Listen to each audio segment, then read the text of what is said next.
ములుగు జిల్లాలో గుప్తనిధుల కథ చాలా ఆసక్తికరంగా ఉంది. ఇది కేవలం ఒక సాధారణ కథ కాదు. ఇది మన చరిత్రలో దాగి ఉన్న రహస్యాలను వెలుగులోకి తెచ్చే కథ. ములుగు జిల్లా మంగపేట మండలానికి చెందిన ఒక ఆటో డ్రైవర్కు మహారాష్ట్రలోని సిరివంచ సమీపంలో ఒక ఇంట్లో బంగారు నిధి ఉందని సమాచారం వచ్చింది. ఈ సమాచారం వినగానే అతను తన గ్రామానికి చెందిన మరో నలుగురితో కలిసి మహారాష్ట్రకు వెళ్లాడు. వారు సిరివంచ నుండి 30 కిలోమీటర్ల దూరంలో ఉన్న ఆ గ్రామానికి చేరుకున్నారు. అక్కడ వారు 5 రోజుల పాటు పూజలు చేసి తవ్వకాలు జరిపారు. వారి అన్ని కార్యకలాపాలను వారు తమ సెల్ ఫోన్లలో రికార్డ్ చేసుకున్నారు. తవ్వకాలలో ఒక పెట్ట బయటపడింది. ఆ పెట్టెను తెరిచినప్పుడు అందులో భారీ మొత్తంలో బంగారు నాణాలు ఉన్నాయి. ఇక్కడ అత్యంత ఆశ్చర్యకరమైన విషయం ఏమిటంటే ఒక్కో నాణెం సుమారు 23 తులాలు బరువు ఉందని ప్రత్యక్ష సాక్షులు చెబుతున్నారు.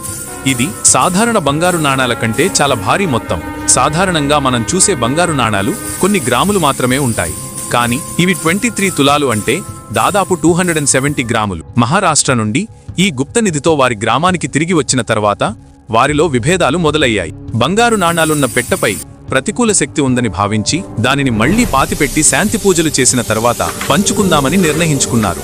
అయితే నిధిని పంచుకోవడంలో తేడాలు రావడంతో ఈ విషయం వెలుగులోకి వచ్చింది. పోలీసులు రంగంలోకి దిగి ఆటో డ్రైవర్ను అదుపులోకి తీసుకున్నారు. ప్రస్తుతం దొరికిన బంగారం ఎంత, ఎవరెవరు పంచుకున్నారు అనే కోణంలో పోలీసులు లోతైన విచారణ జరుపుతున్నారు. ఈ కథ మనకు చెప్పేది ఏమిటంటే మన దేశంలో ఇంకా ఎన్నో రహస్యాలు దాగి ఉన్నాయి. ములుగు జిల్లా వంటి ప్రాంతాలలో పురాతన కాలం నుండి వచ్చిన అనేక నిధులు ఉండవచ్చు.